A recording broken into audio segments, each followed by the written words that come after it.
when all the damage is around an individual, and they feel okay, but the ripple effect that affects the family, everybody in the family, and their job, and every area of their relationships that that they're involved in.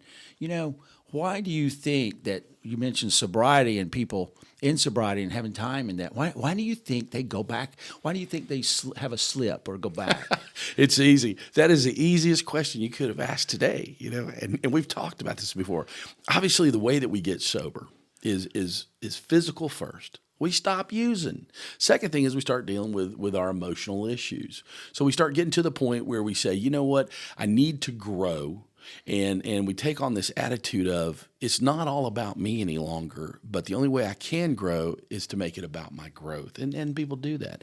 And then they get to a point in that they go, you know what, I'm missing something here. I've got this aspect. So there must be something greater than myself.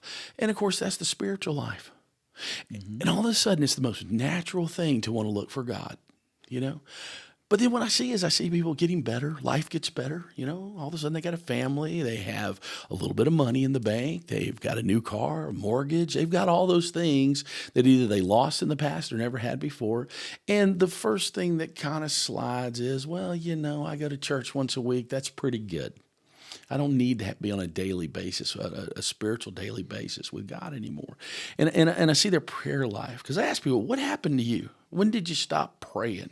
And that's the first thing they tell me. Well, I kind of disconnected a little bit, because or they will end up with a resentment against somebody, and so they don't want to deal with that, and that means that they have to go to God with that, and they don't want to do that. And then all of a sudden, the emotional stuff begins to happen, and they say, well, I can't believe the way this person treats me or that person treats me. Look what all I have done. Oh gosh, there goes self-centeredness again.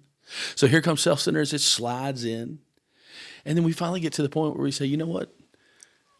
I can deal with this. If I have a drink, who cares? I'm good. Because where they're at, it's all about them again. The complete self-centeredness cycle is taken over again. God is no longer a part of that. What do we say? Ego, easing God out. Ego is the number one killer for people with addictive behaviors.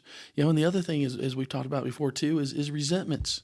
All of a sudden, if I don't have a good spiritual life, I'm going to be offended. And I'm going to go pick up an offense. And I can't afford to do that. Because again, that takes me out of my relationship with God and puts me in a relationship again with me, and I'm it. And as my self-centeredness comes, guess what begins to happen? I do the same thing. I disconnect from my family. I disconnect from my friends. And I'm offended, and then I'm high.